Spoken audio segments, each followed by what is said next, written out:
Hi everyone.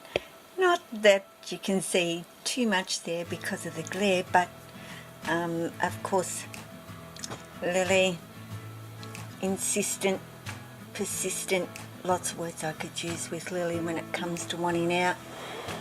So I'll get this door open. Hopefully I'll slide this way. You're gonna go to the wrong door. I can see that already. Okay, we open this way.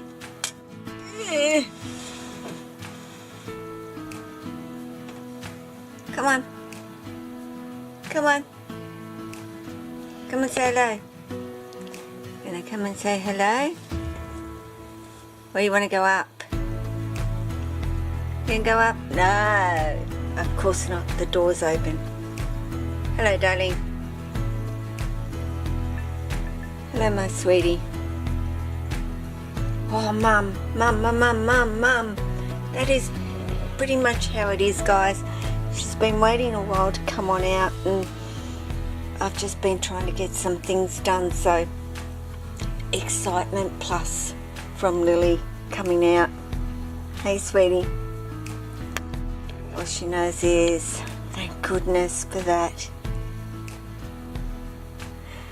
But I'm going to talk a little bit today about the beginner. You know, I get lost in the fact that having had snakes for a long time, that for people, that are just starting, there are lots of information out there on what you need, what you don't need, what you should and what you shouldn't do.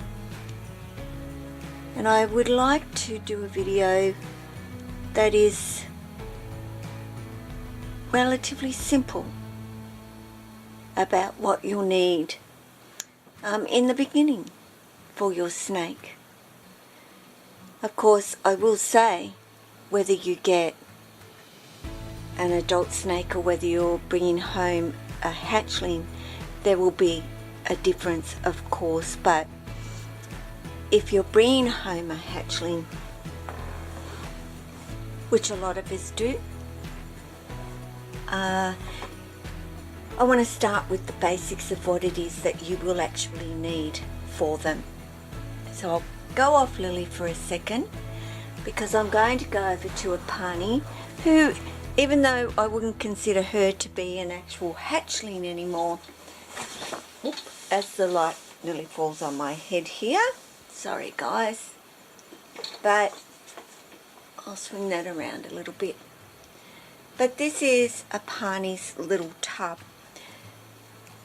She's still little, and certainly if I were to put her in even an enclosure, and I'll swing around here for you to see Amaya's, she'd probably be okay, but she'd certainly get lost in it. She's still a very little girl.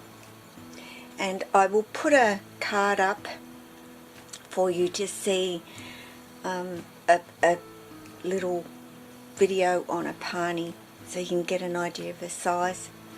But basically this is all you need, guys, is a little plastic tub. Of course, putting some air holes in, and I have some along the side and some at the top. Paper towels, somewhere for them to hide, as little babies, they do like to hide. So she has her warm side and her cool side, and a hide on each side. And she has a heat mat, which probably runs to about here under her. So she's got that heat to go and sit on and digest. They need the heat to digest. Also remembering, guys, one important factor using a heat mat, basking globes, bulbs, heat of any form for your snake needs a thermostat controller on it. And this is connected directly to a heat mat, which keeps her temperatures at how it should be at all times. So never run any of your heating unless you can control it and you know exactly what that heat temp is for your snake. It's very, very easy to kill a snake with overheating than it is to kill a snake with it being cold. So it's something to remember. But of course, if you're going to bring home a snake that's a little bit older or is of a bigger size, and this is where we're talking about a mare, so I can give you an idea of the size of enclosure that a mare is in. And I do not have belly heat for her, though I've been able to put her enclosure here. So she's actually getting heat from Lily's heat panel, which is right here. So probably to this area has got that heat panel heat.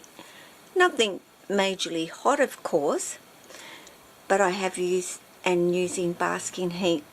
A mare loves to climb, and she will get up there and heat herself up after she's digested. So you can use belly heat or you can use basking heat. That is pretty much up to you and how you want to heat them. Of course, for all my snakes, such as my jungles especially, who like to climb, use basking heat, but they would manage quite fine if I didn't have it with just using the belly heat. So I like to also give them temperature gradients that they can utilize themselves. So, you know, a mare can get up here and bask up under a light. She can hang over here, which would be a completely different temperature again. Of course, she has a hide over here, which is not necessarily the cool side, but cooler. And then of course I have a hide which is virtually under her heat light lamp up here, which is connected to a thermostat. Snakes do need to know daylight and they do need to know the night. So if your room is not lit up enough to offer that daylight period, then you can use a light to do that actually for them, which I have, and it is set on a timer from 7 in the morning till 5, 6 at night. Then it clicks off and then it goes back on again in the morning, and it does let my snakes know night and day. Of course, I need a water bowl, substrate, but as babies, use paper towels, guys. As adults, you can use newspaper. They need water. So just a little water bowl is perfect for them. So thermostat, heating, lighting if necessary, paper towels, a couple of hides, a water bowl, something to climb if they like to climb. A pony doesn't, a mare does. My little Tessa, who is not so little anymore. I'll take you over there to see her because we haven't seen her. There's Jesse warming up. He's just shed, guys, so he's looking absolutely stunning. But there's my little girl Tess up there, which she loves. She does come down here and hide away. She has ample area to climb. So that's all they need. I put plants in. I add lots of branches. I've put a background on. I've done all those bits and pieces for my snakes. That's not necessarily, I think, because they like it and are happier because of it. I do know it offers an element of enrichment. I've kept a Panis fairly simple. You know, I have put a little branch into her little tub, which I don't know if you can see it over there, but just wrap some leaves and a little stick for it. If she chooses to climb, she's got that option. So that is the basics of what you're going to need. Cost factor, depending, a tub, minimal.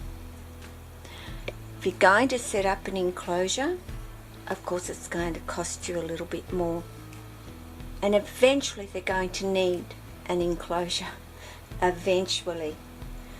But the key to it as a beginner is also understanding it's not always about them living in that enclosure. So you can have it basic as you want, knowing that your snake is also going to spend a lot of time out with you and out in the environment in where you live, which is what my guys do.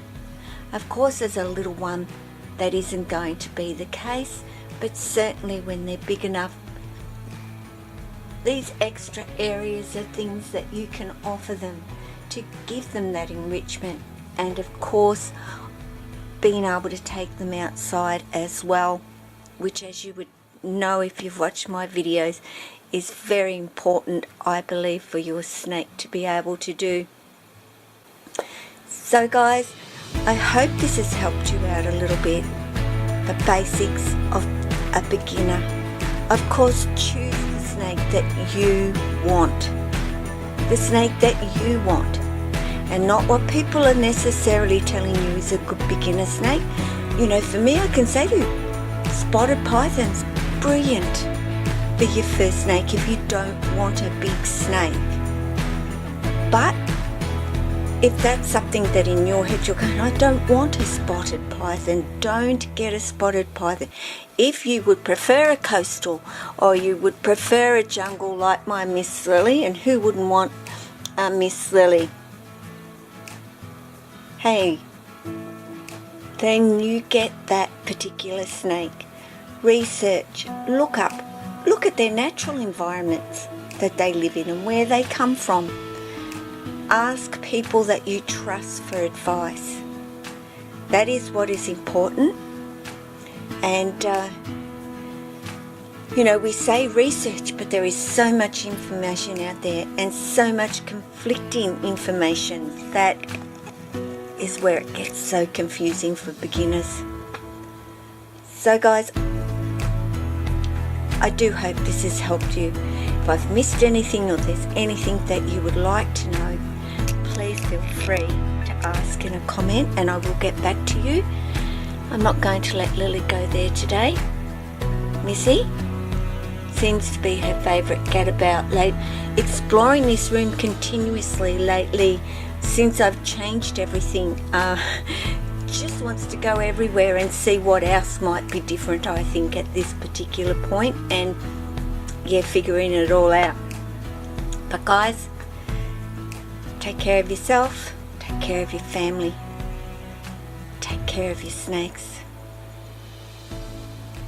Ciao.